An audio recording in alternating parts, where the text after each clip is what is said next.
ಈಗ ರಾಜಕೀಯ ಶುರುವಾಗಿದೆ. ಕೋವಿಡ್ ಲಸಿಕೆ ಬಗ್ಗೆಯೇ ವಿರೋಧ ಪಕ್ಷಗಳು ಖ್ಯಾತಿ ತೆಗಿತಾ ಇದೆ. ಭಾರತ್ ಬಯೋಟೆಕ್ ಲಸಿಕೆ ಸಮ್ಮತಿ ಬಗ್ಗೆನೇ ಈಗ ಅನುಮಾನವನ್ನ ವ್ಯಕ್ತಪಡಿಸಿದೆ ವಿರೋಧ ಪಕ್ಷಗಳು. ಕೋವಿಡ್ ಲಸಿಕೆ ಬಗ್ಗೆನೇ ಈಗ ವಿರೋಧ ಪಕ್ಷಗಳ ಖ್ಯಾತೆ ಆರಂಭ ಆಗಿದ್ದು, ಭಾರತ್ ಬಯೋಟೆಕ್ ಲಸಿಕೆ ಸಮ್ಮತಿಯ ಬಗ್ಗೆನೇ ಈಗ ಡೌಟ್ ಇದೆ. ಈಗ ವಿರೋಧ ಪಕ್ಷಗಳಿಗೆ ಕೋವಿಶೀಲ್ಡ್ ಓಕೆ, ಆದ್ರೆ ಕೋವ್ಯಾಕ್ಸಿನ್ಗೆ ಅನುಮತಿ ಯಾಕೆ? ಕೋವ್ಯಾಕ್ಸಿನ್ ಕಾರ್ಯದಕ್ಷತೆ ಬಗ್ಗೆ ಈಗ ಕಾಂಗ್ರೆಸ್ ಪ್ರಶ್ನೆಯನ್ನ ಮಾಡಿದೆ. ಕಾಂಗ್ರೆಸ್ ಟೀಕೆಗೆ ಬಿಜೆಪಿ ಅಧ್ಯಕ್ಷರು ಖಡಕ್ ಉತ್ತರವನ್ನ ಕೊಟ್ಟಿದ್ದಾರೆ. ಕಾಂಗ್ರೆಸ್ ಮಾಡ್ತಾ ಇರುವಂತಹ ಈ ಒಂದು ಲಸಿಕೆಯ ರಾಜಕೀಯದ ಬಗ್ಗೆ ಈಗ ಬಿಜೆಪಿಯ ರಾಷ್ಟ್ರೀಯ ಅಧ್ಯಕ್ಷರು ಉತ್ತರವನ್ನ ನೀಡಿದ್ದು, ನಾನು ವ್ಯಾಕ್ಸಿನ್ ತೆಗೆದುಕೊಳ್ಳಲ್ಲ ಅಂತ ಹೇಳಿದ್ದಾರೆ ಅಖಿಲೇಶ್ ಯಾದವ್. ತನ್ನ ನಾಯಕನನ್ನೇ ಹಿಂಬಾಲಿಸಿದ್ದಾರೆ ಎಸ್ಪಿಯ ಎಂಎಲ್ಸಿ. ಇದು ಪುರುಷತ್ವಕ್ಕೆ ಧಕ್ಕೆ ತರುತ್ತೆ ಅನ್ನುವಂತಹ ಅನುಮಾನವನ್ನ ವ್ಯಕ್ತಪಡಿಸಿದ್ದಾರೆ. ಯುಪಿ ಎಂಎಲ್ಸಿ ಆನಂದ್ ಶರ್ಮಾ, ಶಶಿ ತರೂರ್, ಜೈರಾಮ್ ರಮೇಶ್ ಕೂಡ ಈಗಾಗಲೇ ಇದಕ್ಕೆ ಟೀಕೆಯನ್ನ ವ್ಯಕ್ತಪಡಿಸಿದ್ದು, ಕೋವ್ಯಾಕ್ಸಿನ್ ಪ್ರಿಮೆಚ್ಯೂರ್, ಅಪಾಯಕಾರಿ ಅಂತ ಅನ್ನುವಂತಹ ಅನುಮಾನವನ್ನ, ಆತಂಕವನ್ನ ಹೊರಹಾಕಿದ್ದಾರೆ. ಮೂರನೇ ಹಂತದ ಪ್ರಯೋಗ ಮುಗಿಯದೆ ಜನರಿಗೆ ಇದನ್ನ ಕೊಡಬೇಡಿ.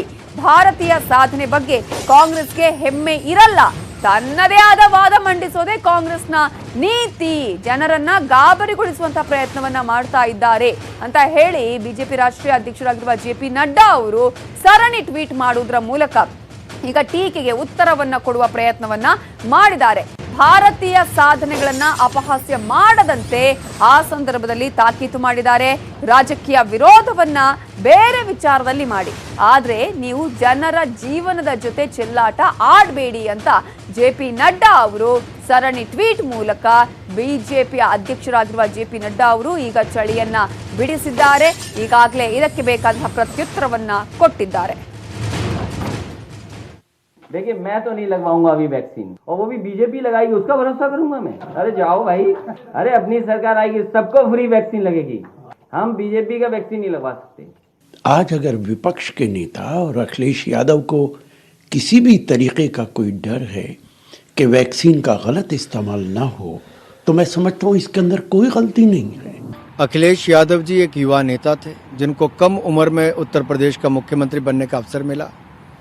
वो वहाँ पर भी विफल हुए, जो दुर्भाग्यपूर्ण था, और अब उससे दुर्भाग्यपूर्ण इनकी ये स्टेटमेंट है। अखिलेश यादव जी की ये टिप्पणी दुर्भाग्यपूर्ण है, और किसी पार्टी के साथ जोड़कर देखते हैं तो इससे बड़ा दुर्भाग्य क्या होगा कि एक युवा नेता इस तरह की स्टेटमेंट देता है। अगर वो नहीं लगवा रहे हैं तो हमें लगता है कि कहीं ना कहीं उस वैक्सीन में कुछ ऐसी चीजें हों कि नुकसान हो जाए, और हमें लगता है कि बाद में लोग कह दें कि नहीं, जनसंख्या कम करने के लिए, मारने के लिए लगा दिया वैक्सीन, तो आप नपुंसक बना, कुछ भी हो सकता है। तो इसलिए अगर आदरणीय अखिलेश यादव जी ने इस बात को कहा है तो हमें लगता है सिर्फ समाजवादी पार्टी नहीं, पूरे प्रदेश की किसी जनता। देखिए, मैं तो नहीं लगवाऊंगा अभी वैक्सीन, और वो भी बीजेपी लगाएगी उसका भरोसा करूंगा मैं? अरे जाओ भाई, अरे अपनी सरकार आएगी, सबको फ्री वैक्सीन लगेगी, हम बीजेपी का वैक्सीन नहीं लगवा सकते। आज अगर विपक्ष के नेता और अखिलेश यादव को किसी भी तरीके का कोई डर है कि वैक्सीन का गलत इस्तेमाल ना हो, तो मैं समझता हूँ इसके अंदर कोई गलती नहीं है। अखिलेश यादव जी एक युवा नेता थे जिनको कम उम्र में उत्तर प्रदेश का मुख्यमंत्री बनने का अवसर मिला। वो वहाँ पर भी विफल हुए, जो दुर्भाग्यपूर्ण था, और अब उससे दुर्भाग्यपूर्ण इनकी ये स्टेटमेंट है। अखिलेश यादव जी की ये टिप्पणी दुर्भाग्यपूर्ण है, और किसी पार्टी के साथ जोड़कर देखते हैं तो इससे बड़ा दुर्भाग्य क्या होगा कि एक युवा नेता इस तरह की स्टेटमेंट देता है। अगर वो नहीं लगवा रहे हैं तो हमें लगता है कि कहीं ना कहीं उस वैक्सीन में कुछ ऐसी चीजें हों कि नुकसान हो जाए, और हमें लगता है कि बाद में लोग कह दें कि नहीं, जनसंख्या कम करने के लिए, मारने के लिए लगा दिया वैक्सीन, तो आप नपुंसक बना, कुछ भी हो सकता है। तो इसलिए अगर आदरणीय अखिलेश यादव जी ने इस बात को कहा है तो हमें लगता है सिर्फ समाजवादी पार्टी नहीं, पूरे प्रदेश की किसी जनता को वैक्सीन नहीं लगता। ಕೋವ್ಯಾಕ್ಸಿನ್ ಲಸಿಕೆಯ ಬಗ್ಗೆ ಯಾವುದೇ ರೀತಿಯ ಅನುಮಾನ ಬೇಡ. ಬ್ರಿಟನ್ ಸೇರಿದಂತೆ 12 ರಾಷ್ಟ್ರಗಳಲ್ಲಿ ಕೋವ್ಯಾಕ್ಸಿನ್ ಪ್ರಯೋಗ ಮಾಡಲಾಗಿದೆ. ರೋಗ ನಿರೋಧಕ ಶಕ್ತಿಯೊಂದಿಗೆ ಸುರಕ್ಷತೆ ಕೂಡ ನಾವು ಆಲ್ರೆಡಿ ಅದನ್ನ ಗಮನಿಸಿದ್ದೇವೆ. ಸೊ ಕೋವ್ಯಾಕ್ಸಿನ್ ಆತ್ಮನಿರ್ಭರ್ನ ಭಾಗ. ಯಾವುದೇ ರೀತಿಯ ಅನುಮಾನ ಬೇಡ, ಗೊಂದಲ, ಅನುಮಾನಗಳಿಗೆ ಭಾರತ್ ಬಯೋಟೆಕ್ ಈಗ ತೆರೆಯನ್ನ ಎಳೆದಿದೆ. ಬಯೋಟೆಕ್ ಎಂಡಿ ಮಾತನಾಡಿದ್ದಾರೆ, ಯಾವುದೇ ರೀತಿಯ ಅನುಮಾನ ಬೇಡ, ಯಾವುದೇ ರೀತಿಯ ಗೊಂದಲ ಬೇಡ, ಈ ವಿಚಾರದಲ್ಲಿ ಸುರಕ್ಷತೆಗೆ ಮೊದಲ ಆದ್ಯತೆ ಅನ್ನೋದನ್ನ ಹೇಳಿದ್ದಾರೆ. People accuse me just being in India, oh, we are hiding all the clinical trial. But I just look at it. We have more than 12 countries we have done a clinical trial, including UK. We have done 2 clinical trials. You can see here, we have done a Type TCV human challenge studies. We are doing one right now, COMVAC 5 and Paratype E human challenge studies again in UK. And we have done phase 1 preclinical, phase 1 IND approved in UK, US. And we have done Type R DCV and NTS project. Phase 1 just completed in US also clinical trial. So it is not that we are an Indian company. We are doing a lot of clinical trials, various part of it. We have done 1 million children. Many people accuse me just being in India, oh, we are hiding all the clinical trial. But I just look at it. We have more than 12 countries we have done a clinical trial, including UK. We have done 2 clinical trials. You can see here, we have done a Type TCV human challenge studies. We are doing one right now, COMVAC 5 and Paratype E human challenge studies again in UK. And we have done phase 1 preclinical, phase 1 IND approved in UK, US. And we have done Type R DCV and NTS project. Phase 1 just completed in US also clinical trial. So it is not that we are an Indian company. We are doing. Bharat की 2 कंपनियां द्वारा लाई गई दोनों vaccine को लेकर आम आदमी के बीच कुछ संशय भी है, जिसे दूर करने के लिए जैसे रूस एवं अमेरिका के राष्ट्रीय अध्यक्षों ने सबसे पहले टीका लेकर पूरे जनता को विश्वास में लिया है। मेरा भी मानना है कि यहां भी भारतीय जनता पार्टी के सर्वोच्च पद पर आदरणीय प्रधानमंत्री नरेंद्र मोदी जी और भारतीय जनता पार्टी के वरिष्ठ नेता सबसे पहला टीका लेके भारत की 2 कंपनियां द्वारा लाई गई दोनों वैक्सीन को लेकर आम आदमी के बीच कुछ संशय भी है, जिसे दूर करने के लिए जैसे रूस एवं अमेरिका के राष्ट्रीय अध्यक्षों ने सबसे पहले टीका लेकर पूरे जनता को विश्वास में लिया है। मेरा भी मानना है कि यहां भी भारतीय जनता पार्टी के सर्वोच्च पद पर आदरणीय प्रधानमंत्री नरेंद्र मोदी जी और भारतीय जनता पार्टी के वरिष्ठ नेता सबसे पहला टीका लेके ಕೋವಿಶೀಲ್ಡ್ ಬಗ್ಗೆ ಓಕೆ ಆದ್ರೆ ಕೋವ್ಯಾಕ್ಸಿನ್ ಯಾಕೆ ಅನ್ನೋದ್ರ ಬಗ್ಗೆನೇ ಈಗ ಅನುಮಾನಗಳನ್ನ ವಿಪಕ್ಷಗಳು ವ್ಯಕ್ತಪಡಿಸ್ತಾ ಇದೆ. ಅನುಮಾನಗಳಿಗೆಲ್ಲದಕ್ಕೂ ಬಯೋಟೆಕ್ ಈಗಾಗಲೇ ಒಂದು ಉತ್ತರವನ್ನ ಕೊಟ್ಟಿದೆ. ಅನುಮಾನಗಳಿಗೆ ತೆರೆ ಎಳೆಯುವ ಪ್ರಯತ್ನವನ್ನ ಮಾಡಿದೆ. ಲಸಿಕೆಯ ಬಗ್ಗೆ ಯಾವುದೇ ರೀತಿಯ ಗೊಂದಲಗಳು ಬೇಡ ಅನ್ನೋದನ್ನ ಸ್ಪಷ್ಟಪಡಿಸಲಾಗಿದೆ. ಸುರಕ್ಷತೆಯ ವಿಚಾರದಲ್ಲಿ ಕೇಂದ್ರ ಸರ್ಕಾರ ಅಭಯವನ್ನ ಕೂಡ ಕೊಟ್ಟಿದೆ. ಈ ಸುರಕ್ಷತೆ ಇಂಪಾರ್ಟೆಂಟ್ ಅನ್ನೋದನ್ನ ಕೂಡ ಕೇಂದ್ರ ಸರ್ಕಾರ ಹೇಳಿದೆ. ಲಸಿಕೆ ಹಾಕಿಸಿಕೊಳ್ಳೋದು ಸ್ವಯಂ ನಿರ್ಧಾರ, ಸಲಹೆ ಕೊಡ್ತೀವಿ ಅಷ್ಟೇ ಅನ್ನುವಂತಹ ವಿಚಾರವನ್ನ ಕೇಂದ್ರ ಸರ್ಕಾರ ಹೇಳಿದೆ. ಇತರ ದೇಶಗಳ ಲಸಿಕೆಗಳಿಂದಲೂ ಕೂಡ ಇದು ಉತ್ತಮ ಅನ್ನೋದನ್ನ ಸ್ಪಷ್ಟಪಡಿಸಿದೆ.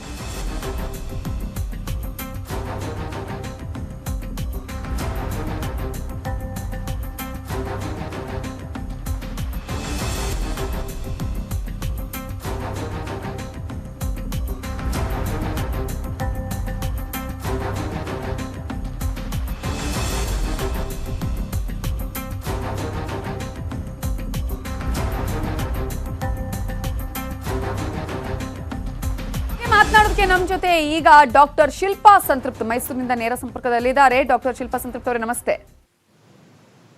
ನಮಸ್ಕಾರ. ಒಂದ್ ಕಡೆ ಈಗಾಗಲೇ ಕೋವಿಶೀಲ್ಡ್ ಆಗಿರ್ಬೋದು, ಕೋವ್ಯಾಕ್ಸಿನ್ ಬಗ್ಗೆ ಈಗ ಆಶಾದಾಯಕ ಬೆಳವಣಿಗೆ. ಅದರಲ್ಲೂ ಪ್ರಮುಖವಾಗಿ ಡಿಸಿಜಿಐ ಆಲ್ರೆಡಿ ಈಗ ನಿರ್ದೇಶನವನ್ನ ಕೊಟ್ಟಿದೆ, ನಾವು ಅದನ್ನ ಯೂಸ್ ಮಾಡಬಹುದು ಅಂತ ಹೇಳಿ. ಬಟ್ ಈಗ ಒಂದು ರೀತಿಯಲ್ಲಿ ಅದರ ಬಗ್ಗೆನೇ ಅನುಮಾನ ಇದೆ. ಈಗ ಆ ಹಿನ್ನೆಲೆಯಲ್ಲಿ ನೀವು ಕೂಡ ಇದನ್ನ 2 ಬಾರಿ ಪ್ರಯೋಗದ ಹಂತದಲ್ಲೂ ಕೂಡ ನೀವು ಇದನ್ನ ಪಡೆದುಕೊಂಡಿದ್ದೀರಾ. ನಿಮ್ಮ ಅಭಿಪ್ರಾಯ ಏನು? ನಾನು ಖುದ್ದಾಗಿ ಈ ಒಂದು ಟ್ರಯಲ್ಸ್ಗೆ ಒಳಗಾಗಿ ಈಗ 3 months ಅಂದ್ರೆ 90 days ಕಂಪ್ಲೀಟ್ ಆಯ್ತು ನೆನೆಗೆ. ಸೊ ಈ ಒಂದು 90 days ಅಲ್ಲಿ ನಾನು ತಗೊಂಡಿದ್ 2 ವ್ಯಾಕ್ಸಿನ್, ಫಸ್ಟ್ ಡೋಸ್ ಮತ್ತೆ ಸೆಕೆಂಡ್ ಬೂಸ್ಟರ್ ಡೋಸು ತಗೊಂಡು ಈ 3 months ಅಲ್ಲಿ ನನ್ಗೆ ಯಾವುದೇ ತರದ ಒಂದು ಸೈಡ್ ಎಫೆಕ್ಟ್ಸ್, ಯಾವುದೇ ತರ ಒಂದು ಅಡ್ವರ್ಸ್ ಎಫೆಕ್ಟ್ಸ್ ಅಂತೀವಿ ಏನಂತೀವಿ ಆ ತರ ಏನು ನನ್ನಲ್ಲಿ ಕಂಡು ಬಂದಿಲ್ಲ. ಸೊ ಇದೆಲ್ಲ ನಾನು ಒಬ್ಳೇ ಅಲ್ಲ, ಸುಮಾರು 16,000 ಜನ ಈ ಕ್ಲಿನಿಕಲ್ ಟ್ರಯಲ್ಸ್ ಒಳಗಾಗಿದ್ದಾರೆ. 2 ವ್ಯಾಕ್ಸಿನ್ ಕ್ಲಿನಿಕಲ್ ಟ್ರಯಲ್ಸ್ಗೂ. ಈ ಒಂದು ಕ್ಲಿನಿಕಲ್ ಟ್ರಯಲ್ಸ್ ನಲ್ಲಿ ಏನು ವ್ಯಾಕ್ಸಿನ್ ಟ್ರಯಲ್ಸ್ ತಗೊಂಡು DCGI ಅಪ್ರೂವ್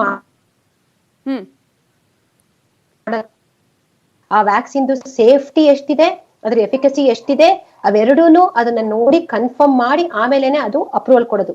ಹಾಗೆ DCGI is A very responsible body ನಮ್ಮ ಇಂಡಿಯಾದ್ದು.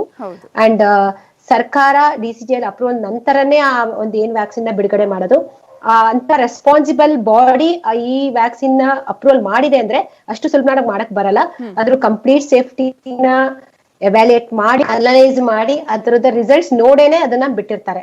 ಸೊ ಆ ತರ ತಗೊಂಡ್ರೆ ನನ್ನ ಪರ್ಸನಲ್ ಒಂದು ಎಕ್ಸ್ಪೀರಿಯನ್ಸ್ ತಗೊಂಡು ಪ್ಲಸ್ DCGI ಏನು ಒಂದು ಅಪ್ರೂವಲ್ ಇದೆ ಅದ್ ನೋಡಿದ್ರೆ ಈ ವ್ಯಾಕ್ಸಿನ್ ಸೇಫ್ಟಿ ಅಂತೂ ಖಂಡಿತ ಇದೆ ಅಂತ ನಮ್ಗೆಲ್ಲ ನನ್ನ ಒಂದು ಅಭಿಪ್ರಾಯ. ಎಫಿಕಸಿ ಬಂದ್ರೆ ಕೆಲವು ಹೇಳ್ತಾರೆ 65% ಎಫಿಕಸಿ 70% ಎಫಿಕಸಿ ಅಂತ. That is also good efficiency whatever it is there. ಈಗಿರೋ ಪರಿಸ್ಥಿತಿಲಿ ಎನಿಥಿಂಗ್ ಅಬೌವ್ 50% ಇಸ್ ಗುಡ್ ಅಂತಾನೆ ನಾವು ಹೇಳೋದು. 100 ಮೆಂಬರ್ಸ್ ಗೆ ತಗೊಂಡಾಗ 70 ಮೆಂಬರ್ಸ್ ಪ್ರೊಟೆಕ್ಟ್ ಆಗ್ತಾರೆ, ಇನ್ 30 ಮೆಂಬರ್ಸ್ ಗೆ ಪ್ರೊಟೆಕ್ಷನ್ ಸಿಕ್ತಿಲ್ಲ ಅಂದ್ರೂ ಆ ಏನ್ 70% ಜನ ಇದರಿಂದ ಕವರ್ ಆಗ್ತಾರೋ ಅವ್ರುಗಳಿಂದ ಬೇರೆಯವ್ರಿಗೆ ಹರ್ಡ್ ಇಮ್ಯುನಿಟಿ ಅಂತ ಕರಿತೀವಿ ನಾವು. ಅಂದ್ರೆ ಹರ್ಡ್ ಇಮ್ಯುನಿಟಿ ಅಂದ್ರೆ ಎಲ್ಲರಿಗೂ ಕೊಟ್ಟಾಗ ಎಲ್ಲರಲ್ಲೂ ಒಂದು ಇಡೀ ಒಂದು ಲೊಕ್ಯಾಲಿಟಿಗೆ ಒಂದು ಇಮ್ಯುನಿಟಿ ಬರೋದು. ಸೊ ಹರ್ಡ್ ಇಮ್ಯುನಿಟಿ ಬಂದಾಗ ಈ ಪ್ಯಾಂಡಮಿಕ್ ನ ಕಂಟ್ರೋಲ್ ಮಾಡಕ್ಕಾಗ್ಲಿ, ಇದನ್ನ ಒಂದು ಎಂಡ್ ಮಾಡಕ್ಕಾಗ್ಲಿ, that's the very important weapon we have to have. So even 70% coverage ಕೊಟ್ಟರು, ಎಫಿಷಿಯನ್ಸಿ ಕೊಟ್ರು, that will protect the whole of India ಅಂತ ನಾನು ಹೇಳಬಲ್ಲೆ. ನಿಜ. ಯಾಕಂದ್ರೆ 10 ತಿಂಗಳ ಹೋರಾಟವನ್ನ ನಾವೇನ್ ಮಾಡಿದೀವಿ, ಆಲ್ಮೋಸ್ಟ್ ಎಲ್ಲರೂ ಹೇಳ್ತಾ ಇದ್ರು 1-2 ವರ್ಷ ಬೇಕಾಗತ್ತೆ ಲಸಿಕೆಗಳನ್ನ ಕಂಡು ಹಿಡಿಯೋದಿಕ್ಕೆ ಅನ್ನುವಂಥದ್ದು. ಬಟ್ ನಮ್ಮ ಆತ್ಮನಿರ್ಭರ್, ಪ್ರಧಾನಿಯವರು ಹೇಳಿದ ಹಾಗೆ ಆತ್ಮನಿರ್ಭರ್ನ ವಿಚಾರ ಕೂಡ ಇಲ್ಲಿ ಇಂಪಾರ್ಟೆಂಟ್ ಆಗತ್ತೆ ಅಂತ ಹೇಳಿ, ಹಾಗಾಗಿ 10 ತಿಂಗಳ ಈ ಹೋರಾಟಕ್ಕೆ ಒಂದು ಸಂದ ಜಯ ಅಂತ ಅನ್ಸುತ್ತಾ ಹೇಗೆ? ಖಂಡಿತವಾಗೂನು. ಯಾಕೆ ಅಂತ ಅಂದ್ರೆ ಇದು ಎಮರ್ಜೆನ್ಸಿ ಬೇಸಿಸ್ ಅಲ್ಲಿ ನಾವು ಇದೊಂದು ವ್ಯಾಕ್ಸಿನ್ ಬಿಡುಗಡೆ ಮಾಡ್ತಾ ಇದೆ, ಎಮರ್ಜೆನ್ಸಿ ಅಪ್ರೂವಲ್ ತಗೊಂಡಿದೆ. ಬಟ್ ನಾವು ಆಲ್ರೆಡಿ ನೋಡಿದೀವಿ ಒಂದು 11-12 ತಿಂಗಳಿಂದ ನಾವು ಏನ್ ಸಫರ್ ಪಡ್ತಾ ಇದ್ದೀವಿ ಕೋವಿಡ್ ಇಂದ. ನಾಟ್ ಓನ್ಲಿ ಫಿಸಿಕಲಿನೂ ಆಲ್ರೆಡಿ ಸುಮಾರು ಜನಕ್ಕೆ ಡೆತ್ಸ್ ಗಳಾದವು, ಸ್ಟಾರ್ಟಿಂಗ್ ಅಲ್ಲಿ ತುಂಬಾ ಮಾರ್ಟಾಲಿಟಿ ಆದವು. ಆಮೇಲೆ ಮಾರ್ಬಿಡಿಟಿ, ಅದರಿಂದ ಸುಮಾರು ಜನಕ್ಕೆ ಇನ್ಫೆಕ್ಷನ್ ಆಗಿ ತುಂಬಾ ಬೆಡ್ ರಿಡನ್ ಆಗಿ, ಕೆಲವ್ರಿಗೆಲ್ಲ ಲಂಗ್ ಪರ್ಮನೆಂಟ್ ಡ್ಯಾಮೇಜ್ ಆಗೋದು, ಕೆಲವೆಲ್ಲ ತುಂಬಾ ತೊಂದರೆಗಳಾದವು. ಅಂಡ್ ಆಲ್ಸೋ ಫೈನಾನ್ಷಿಯಲಿನೂ ಕೂಡ ತುಂಬಾ ನಮ್ಮ ದೇಶ ಅಲ್ಲ, ಇಡೀ ಒಂದು ಗ್ಲೋಬೇ ಒಂದು ಅಲ್ಲೋಲ ಕೊಲ್ಲೋಲ ಆಯ್ತು. ನಾವೆಲ್ಲ ರಿಸೆಷನ್ಗೆ ಹೋಗಿದೀವಿ. ಪ್ಲಸ್ ಜನಗಳಲ್ಲಿ ಏನು ಒಂದು ಭಯ ಅನ್ನೋದಿದೆ, ಒಂದು ಹೆದರಿಕೆ, ಒಂದು ಕೋವಿಡ್ ಅನ್ನೋದೇ ಒಂದು ಬರೀ ಹೆದರಿಕೆಯಿಂದನೇ ಸುಮಾರು ಅನಾಹುತಗಳಾಗಿದಾವೆ. ಈ ಒಂದು ಇದಕ್ಕೆಲ್ಲ ಒಂದು ವೆಪನ್ ಬೇಕೇ ಬೇಕು. ಆ ವೆಪನ್ನೇ ಒಂದು ವ್ಯಾಕ್ಸಿನ್ ಅಂತ ನಾವೆಲ್ಲ ಒಂದು ಏನು ಕಾಣ್ತಿದೀವೋ ಅದು ಅಂತ ನಾವು ಪರಿಗಣಿಸಬಹುದು ಇವತ್ತಿನ ದಿವಸ. ಈ ವ್ಯಾಕ್ಸಿನ್ ತಗೊಳೋದ್ರಿಂದ ನಾನು ಮಾತನಾಡಿಸ್ತೀನಿ ಡಾಕ್ಟರ್ ಶಿಲ್ಪಾ ಸಂತೃಪ್ತ ಅವರೇ. ಈಗಾಗಲೇ ಲಸಿಕೆಯನ್ನ ತೆಗೆದುಕೊಳ್ಳುವಂತಹ ಅಂದ್ರೆ ಕ್ಲಿನಿಕಲ್ ಟ್ರಯಲ್ ಆದಂತಹ ಸಂದರ್ಭದಲ್ಲಿ ಈಗ ಆಲ್ರೆಡಿ 90 ದಿನಗಳಾಗಿದೆ. ಸೊ ಏನಾದ್ರೂ ಸೈಡ್ ಎಫೆಕ್ಟ್ಸ್ ಇದೆಯಾ ಅವ್ರಿಗೆ? ಏನಾದ್ರೂ ಆ ಸಂದರ್ಭದಲ್ಲಿ ಏನಾದ್ರೂ ಬಾಡಿ ಪೇನ್ ಆಗಿರ್ಬೋದು ಅಥವಾ ಜ್ವರ ಬಂದಿರುವಂತಹದ್ದು ಆ ತರ ಏನಾದ್ರೂ ಆಗಿದೆಯಾ? ಅದ್ರ ಬಗ್ಗೆ ಕೂಡ ಮಾತನಾಡಿಸ್ತೀನಿ ಬ್ರೇಕ್ ಆದ್ಮೇಲೆ. Welcome back. DCGI ಈಗ ಕೋವಿಶೀಲ್ಡ್ ಮತ್ತು ಕೋವ್ಯಾಕ್ಸಿನ್ಗೆ ಅನುಮತಿಯನ್ನ ಕೊಟ್ಟಿದೆ. ಆದ್ರೆ ಈಗ ಅದರಲ್ಲೇ ರಾಜಕೀಯಗಳು ಶುರುವಾಗಿದೆ. ನಾವಂತೂ ತಗೊಳ್ಳೋದಿಲ್ಲ ಒಂದಷ್ಟು ಜನ ಹೇಳಿದ್ರೆ, ಕೆಲವು ಕಡೆಗಳಲ್ಲಿ ಈಗ ಕೇಳಿ ಬರುವಂತಹ ಮಾತು ಅದು ಸೈಡ್ ಎಫೆಕ್ಟ್ಸ್ ಇದೆ. 3ನೇ ಹಂತದ ಕ್ಲಿನಿಕಲ್ ಟ್ರಯಲ್ ಅಲ್ಲಿ ಏನ್ ಆಗಿದೆ ಅದನ್ನ ಸಂಪೂರ್ಣವಾಗಿ ಡೇಟಾ ಸಿಗದೇ ಇರುವಂತಹ ಸಂದರ್ಭದಲ್ಲಿ ಬಳಕೆ ಮಾಡೋದು ಎಷ್ಟರ ಮಟ್ಟಿಗೆ ಸರಿ ಅನ್ನುವಂತಹ ಮಾತುಗಳು ಕೂಡ ಕೇಳಿ ಬರ್ತಾ ಇದೆ. ಹಾಗಾದ್ರೆ ಇದೇ ವಿಚಾರಕ್ಕೆ ಸಂಬಂಧಪಟ್ಟ ಹಾಗೆ ಮಾತನಾಡೋದಕ್ಕೆ ನಮ್ಮ ಜೊತೆ ಈಗ ಬಿಜೆಪಿ ಮುಖಂಡರಾಗಿರುವಂತಹ ಗೋ ಮಧುಸೂದನ್ ಅವರು ಕೂಡ ನೇರ ಸಂಪರ್ಕದಲ್ಲಿದ್ದಾರೆ. ಗೋ ಮಧುಸೂದನ್ ಅವರ ಕಾರ್ಯಕ್ರಮಕ್ಕೆ ಸ್ವಾಗತ ನಿಮಗೆ. ಹಾಗೇನೆ ಕಾಂಗ್ರೆಸ್ ವಕ್ತಾರರಾಗಿರುವಂತಹ ಸಂಕೇತ್ ಏಣಗಿ ಅವರು ಕೂಡ ನಮ್ಮ ಜೊತೆ ಈಗ ನೇರ ಸಂಪರ್ಕದಲ್ಲಿದ್ದಾರೆ.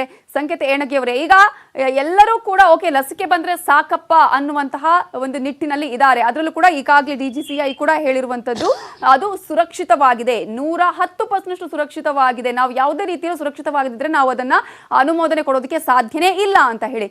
ಯಾಕೆ ಇಷ್ಟೊಂದು ರಾಜಕೀಯ ಆಗ್ತಾ ಇದೆ ಈ ವಿಚಾರದಲ್ಲಿ?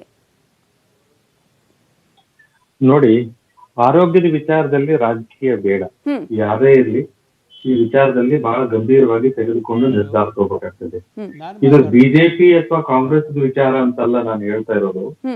ಈ ವಿಚಾರ ಬಂದಿರೋದು ಈ ಜನರ ಆರೋಗ್ಯ ದೃಷ್ಟಿಯಿಂದ, ಜನರ ಆರೋಗ್ಯದ ದೃಷ್ಟಿಯ ವಿಚಾರವಾಗಿ. ಈಗಾಗಲೇ ಜನರ ಇಮ್ಯುನಿಟಿ ಬಗ್ಗೆ ಸಾಕಷ್ಟು ಊಹಾಪೋಹಗಳು ಇರೋದ್ರಿಂದ ಅಥವಾ ಪೌಷ್ಟಿಕ ಆಹಾರದ ಕೊರತೆ ಇರೋದ್ರಿಂದ, ಸಾರ್ವಜನಿಕ ವಲಯದಲ್ಲಿ ನಮ್ಮ ದೇಶದಲ್ಲಿ ಅದು ಒಂದು ದೊಡ್ಡ ಸಮಸ್ಯೆ ಇರೋದ್ರಿಂದ ಈ ಮಟ್ಟದಲ್ಲಿ ಕಂಪ್ಲೀಟ್ ಸರ್ಟಿಫಿಕೇಶನ್ ಇಲ್ದೇನೆ, ಒಂದು ಎಲ್ಲಾ ಪೇಜ್ ನಲ್ಲೂ ಇನ್ನೂ ರಿಪೋರ್ಟ್ ಬರ್ಲಾರ್ದೆ, ಕಂಪ್ಲೀಟ್ಲಿ ಸೇಫ್ ಅನ್ನೋದು ಇನ್ನೂ ಅವ್ರಿಗೆ ಸಂಪೂರ್ಣವಾಗಿ ಸಾಬೀತಾಗ್ಲಾರ್ದಂತ ಪರಿಸ್ಥಿತಿಯಲ್ಲಿ ಆ ಲಸಿಕೆಯನ್ನು ಕೊಡೋದು ಎಷ್ಟು ಅನುಕೂಲ ಅಂತ ಹೇಳ್ತೀರೋ ಅದರ ಅನಾನುಕೂಲತೆಗಳು ಇರ್ತವೆ. ರಿಯಾಕ್ಷನ್ ಆಗ್ಬೋದು, ಮನುಷ್ಯರ ಮೇಲೆ ಅದನ್ನ ಪ್ರಯೋಗ ಮಾಡೋದು ಬೇಡ. ಅದಕ್ಕೆ ವೈಜ್ಞಾನಿಕ ಅದರಲ್ಲಿ ಯಾವುದೇ ಲ್ಯಾಬ್ ಟೆಸ್ಟ್ ಮಾಡ್ಬೇಕಂದ್ರೆ ಅದಕ್ಕೆ ಪ್ರೊಸೀಜರ್ ಇರ್ತದೆ. ಮೊದಲು ಪ್ರಾಣಿಗಳ ಮೇಲೆ ಮಾಡ್ತಾರೆ, ಸಣ್ಣ ಪ್ರಮಾಣದಲ್ಲಿ ಮಾಡ್ತಾರೆ, ನಂತರ ಅದರ ಪ್ರಮಾಣ ಜಾಸ್ತಿ ಮಾಡ್ತಾ ಹೋಗ್ತಾರೆ, ಡೋಸೇಜ್ ಜಾಸ್ತಿ ಕೊಡ್ತಾ ಹೋಗ್ತಾರೆ. ಎಲ್ಲಾ ಬಂದ ನಂತರ ರಿಪೋರ್ಟ್ ಎಲ್ಲ ಪಾಸಿಟಿವ್ ಆಗಿ ಬಂದ ನಂತರ ಅದಕ್ಕೆ ಮುಂದೆ ಮನುಷ್ಯರ ಮೇಲೆ ಒಂದ್ಸಲ ಪ್ರಯತ್ನ ಮಾಡಿ ನೋಡ್ತಾರೆ. ಏನು ಮನುಷ್ಯರ ಮೇಲೆನೆ ಎಲ್ಲದನ್ನು ಬಿಟ್ಟು ನಾವು ಪ್ರಯತ್ನ ಮಾಡ್ತಾ ಇರೋದು ಏನಿದೆ, ನಾವು ಸೆಕೆಂಡ್ ಸ್ಟೇಜ್ ನಲ್ಲಿ ಇದ್ದಾಗ ಅಥವಾ ಥರ್ಡ್ ಸ್ಟೇಜ್ ನಲ್ಲಿ ಇನ್ನೂ ಇದ್ದಾಗ ಇದು ಏನೋ ಒಂದು ಯಾರ್ದೋ ಕಡೆಯಿಂದ ಶಬಾಷ್ಗಿರಿ ತೋಳೋ ಸಲುವಾಗಿ ಈ ರಾಜಕೀಯಕ್ಕಾಗಿ ಜನರ ಆರೋಗ್ಯಕ್ಕೆ ಅದರ ಮೇಲೆ ಆಟ ಆಡೋದು ಬೇಡ ಅಂತ ನನ್ನ ಅಭಿಪ್ರಾಯ. ಇದು ಕಾಂಗ್ರೆಸ್ದು ವಿರೋಧ ಅನ್ನೋಕ್ಕಿಂತ ಮನುಷ್ಯತ್ವ ಅಥವಾ ಮಾನವೀಯತೆ ಇದ್ದವ್ರು ಯಾರಾದ್ರೂ ಇದನ್ನ ವಿರೋಧ ಮಾಡ್ತಾರೆ. ಮನುಷ್ಯರನ್ನ ನೀವು ಗಿನ್ನಿ ಪಿಗ್ಗಳ ಮೇಲೆ ಎಕ್ಸ್ಪೆರಿಮೆಂಟ್ ಮಾಡ್ಬೇಕಾಗ್ತದೆ ಲ್ಯಾಬೊರೇಟರಿಯಲ್ಲಿ. ಆ ತರ ಮನುಷ್ಯರನ್ನ ಗಿನ್ನಿ ಪಿಗ್ ತರ ನೀವು ಟ್ರೀಟ್ ಮಾಡಿ ಅವ್ರ ಮೇಲೆ ಎಕ್ಸ್ಪೆರಿಮೆಂಟ್ ಮಾಡೋದು ಬೇಡ. ಮೊದಲು ಅದಕ್ಕೆ ಸ್ವಲ್ಪ 4 ದಿನ ತಡ ಆದ್ರೂ ಚಿಂತೆ ಇಲ್ಲ. ಸಂಪೂರ್ಣವಾಗಿ ಮಾಹಿತಿ ಪಡೆಯೋಣ. ಸಂಪೂರ್ಣ ಮಾಹಿತಿ ಪಡೆದು ಅದ್ರ ಮೇಲೆ ಏನೇನ್ ಅದಕ್ಕೆ ರಿಪೋರ್ಟ್ ಬರ್ತದೆ, ಮನುಷ್ಯರ ಮೇಲೆ ಯಾವ ರೀತಿ ರಿಯಾಕ್ಷನ್ ಆಗುತ್ತೋ ಅಥವಾ ಮತ್ತೊಂದಾಗುತ್ತೋ, ಅದ್ರ ಪರಿಣಾಮಗಳು ಅಡ್ಡ ಪರಿಣಾಮಗಳು ಏನೇನೋ ಆಗ್ಬಹುದು. ಕ್ಲಿನಿಕಲ್ ಹಂತದಲ್ಲೇ ಇದೆ ಅಂದ್ರೆ ಟ್ರಯಲ್ ಹಂತದಲ್ಲೇ ಇದೆ. ಸೊ ಅದನ್ನ ಇನ್ನೂ ಕೂಡ ಸುರಕ್ಷಿತವಾಗಿರುವಂತಹ ನಿಟ್ಟಿನಲ್ಲಿ ಪ್ರಯತ್ನಗಳು ಆಗ್ಬೇಕಾಗಿದೆ ಅನ್ನೋದು ನಿಮ್ಮ ಆರೋಪ. ಅದನ್ನ ಮಾಡ್ಬೇಕಾಗಿತ್ತು ಅಂತ ಹೇಳಿ ಗೋಮತ್ಸೂದನ್ ಅವರೇ, ಈಗ ಎಲ್ಲಾ ಕಡೆ DGC ಕೂಡ ಆಲ್ರೆಡಿ ಈಗ ಒಪ್ಪಿಗೆಯನ್ನ ಕೊಟ್ಟಿದೆ ಕೋವಿಶೀಲ್ಡ್ ಆಗಿರ್ಬೋದು, ಕೋವ್ಯಾಕ್ಸಿನ್ಗೆ. ಆದ್ರೂ ಕೂಡ ಇದು ಸೈಡ್ ಎಫೆಕ್ಟ್ಸ್ ಅನ್ನ ಹೊಂದಿದೆ, ಸುರಕ್ಷಿತ ಅಲ್ಲ ಅನ್ನೋದು ವಿರೋಧ ಪಕ್ಷಗಳ ವಾದ. ಏನ್ ಬೇಕಾದ್ರೂ ಆಗಬಹುದು ಇದರಿಂದ ಅಂತ ಹೇಳಿ.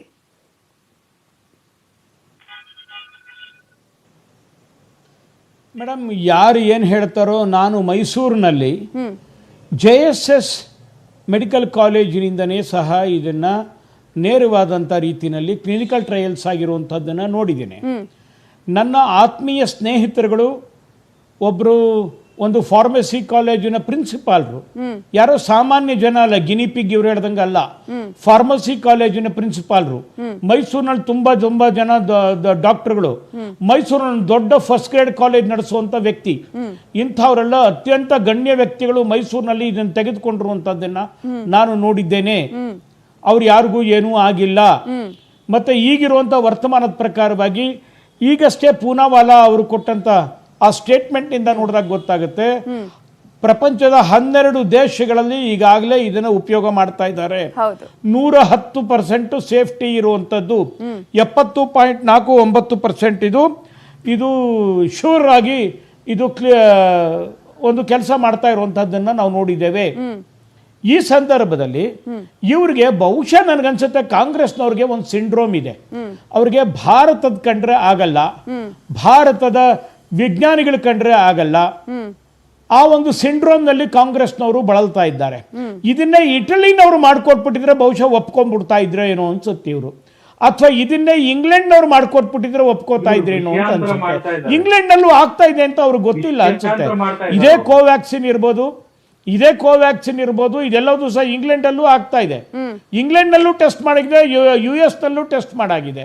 ಬಹುಶಃ ಇವ್ರಿಗೆ ಚೈನಾನವ್ರಿಗೆ ಬಹಳ ಇವ್ರ ಜೊತೆ ಅಗ್ರಿಮೆಂಟ್ ಇದೆಯಲ್ಲ, ಚೈನಾನವ್ರು ಕೊಟ್ಟಿದ್ರೆ ಒಪ್ಕೋತಾ ಇದ್ರು ಅಂತ ಅನ್ಸುತ್ತೆ ಕಾಂಗ್ರೆಸ್. ಸಂಕೇತ್ ಎಣಗಿ ಅವರೇ ಕೇಳಿಸ್ಕೊಂಡ್ರಿ ಅಂತ ಅನ್ಕೊಳ್ತೀನಿ ಗೋಮತ್ಸೂದನ್ ಅವರು ಹೇಳಿದ್ದನ್ನ. ಈ ಸಮಯದಲ್ಲಿ ಎಲ್ಲದಕ್ಕೂ ವಿರೋಧ ಮಾಡೋದೇ ಆಗುತ್ತೆ, ಬೇರೆ ದೇಶದ ಕೊಟ್ಟರೆ ಆಗ್ತಾ ಇತ್ತು, ನಮ್ಮ ದೇಶದವರಲ್ವಾ? ಸೈಂಟಿಫಿಕ್ ಏನು ಉತ್ತರನೇ ಕೊಡ್ತಾ ಇಲ್ಲ. ಅವ್ರು ಏನ್ ಹೇಳ್ತಾ ಇರೋದಂದ್ರೆ ಕಾಂಗ್ರೆಸ್ ಅವ್ರು ಈ ಸಿಂಡ್ರೋಮ್ ಇದೆ, ಇಟಲಿ ಸಿಂಡ್ರೋಮ್ ಇದೆ, ವಸ್ತು ವಿಷಯ ಏನು ಅನ್ನೋದು ಇವ್ರಿಗೆ ಇನ್ನೂ ಅರ್ಥ ಆಗಿಲ್ಲ. ಇವತ್ತಿಗೂ ಅವ್ರು ರಾಮನ ನಂಬ್ತಾರೆ, ರಾಮನೇ ಮಾಡಿಕೊಟ್ಟಿರೋದು ಅಂತ ಹೇಳ್ತಾರೆ. ಅದೆಲ್ಲ ವಸ್ತು ವಿಷಯ ಏನು ಅರ್ಥ ಆಗ್ತಾ ಇರೋದು ಅಲ್ಲ. ಏನು ಮಾತಾಡ್ತಾ ಇದ್ದೀರಿ? ನೀವಿನ್ನು ಪ್ರಾಣಿಗಳ ಮೇಲೆ ಅಲ್ಲ, ನೀವಿನ್ನು ಪ್ರಾಣಿಗಳ ಮೇಲೆ ಪ್ರಯೋಗದ ಹಂತದಲ್ಲಿದ್ದೀರಿ. ನಾನು ಮೈಸೂರಿನಲ್ಲಿ ಮನುಷ್ಯರ ಮೇಲೆ ಪ್ರಯೋಗ ಮಾಡಿರೋದನ್ನ ಹೇಳ್ತಾ ಇದ್ದೀನಿ, ನನ್ನ ಸ್ನೇಹಿತರ ಮೇಲೆ ಪ್ರಯೋಗ ಮಾಡಿರೋದನ್ನ ಹೇಳ್ತಾ ಇದ್ದೀನಿ ನಾನು. ನಮ್ ಜೊತೆ ನಾನು ಅವ್ರ ಹತ್ರನೇ ಮಾತಾಡಿಸ್ತೀನಿ. ಹಾಗೆ ಗೋಮತ್ಸೂದನ್ ಹಾಗೆ ಸಂಕೇತ ಎಣಗಿ ಅವರೇ ಮಾತನಾಡಿಸ್ತೀನಿ. ಶಿಲ್ಪಾ ಸಂತೃಪ್ತ, ಈಗ ಎಲ್ಲ ರಾಜಕೀಯ ಆಗ್ತಾ ಇದೆ. ಈಗ ಒಂದ್ ಕಡೆ ಈ ಸಂದರ್ಭದಲ್ಲಿ ಸಮಸ್ಯೆಗಳಿಗೆ ಸೊಲ್ಯೂಷನ್ ಬೇಕಾಗಿರೋದು ನಮ್ಗೆ ಅಂತ ಹೇಳಿ, ಬಟ್ ಸುರಕ್ಷತೆಯ ದೃಷ್ಟಿಯಿಂದ ಅನುಮಾನಗಳು ಎದ್ದಿದೆ ಅಂತ ಹೇಳಿ. ಏನಾದ್ರೂ ಸೈಡ್ ಎಫೆಕ್ಟ್ಸ್ ನಿಮ್ಗೆ ಕಾಣಿಸಿಕೊಂಡಿತ್ತಾ? ಏನಾದ್ರೂ ಮೈಕೈ ನೋವಾಗಿರ್ಬೋದು, ಆ ತರದ ಎಫೆಕ್ಟ್ಸ್ ಬಗ್ಗೆ ಏನಾದ್ರೂ ಅನುಮಾನಗಳು ಇದೆಯಾ?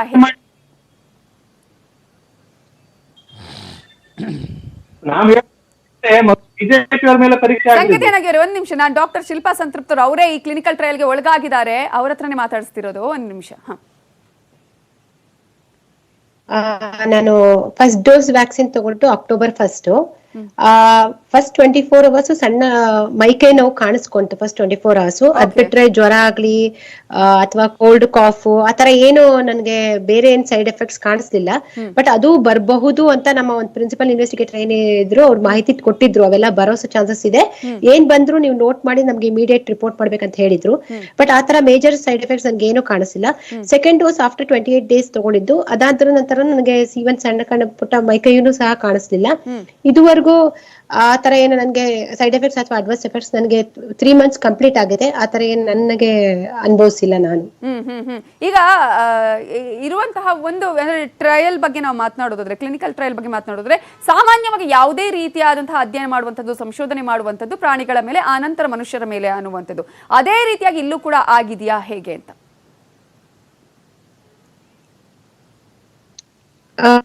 ಹೌದು, ಅದು ಫೇಸ್ 1 ಫೇಸ್ 2 ಪ್ರಾಣಿಗಳ ಮೇಲೆ ಮತ್ತೆ ಮಂಕಿಗಳ ಮೇಲೆ ಎಲ್ಲದರ ಮೇಲೂ ಆದ ನಂತರದಲ್ಲಿ ಮನುಷ್ಯರ ಮೇಲೆ ಮಾಡಿರೋದು ಇದನ್ನ. ಓಕೆ, ಶಿಲ್ಪಾ ಅವರೇ ಕಂಟಿನ್ಯೂ. ಮತ್ತೆ ಇನ್ನು ವ್ಯಾಕ್ಸಿನೇಷನ್ ಸಂಬಂಧಪಟ್ಟಂಗೆ ನಾವು ಚಿಕ್ಕ ಮಕ್ಕಳಿಗೆ ಮಾಡುವಂತ ವ್ಯಾಕ್ಸಿನೇಷನ್ ನಲ್ಲೂ ಸಹ ಆ ವ್ಯಾಕ್ಸಿನೇಷನ್ ಮಾಡ್ತು ಅಂದ್ರೆ 15.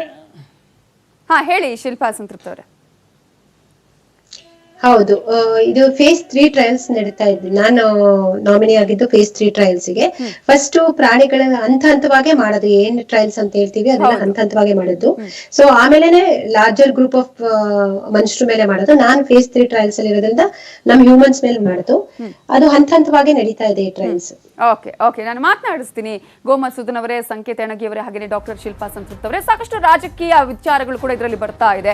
ಪ್ರಮುಖವಾಗಿ ಇರುವಂತದ್ದು ಇದು ಸುರಕ್ಷಿತ ಅಲ್ಲ ಅಂತ ಹೇಳಿ. ಆದ್ರೆ ಈಗಾಗಲೇ DGCI ಹೇಳಿರುವಂತದ್ದು ಯಾವುದೇ ರೀತಿಯಂತಹ ಸುರಕ್ಷತೆ ಇಲ್ಲದೆ ನಾವು ಇದನ್ನು ಒಪ್ಕೊಳ್ಳೋದಕ್ಕೆ ಸಾಧ್ಯವೇ ಇಲ್ಲ.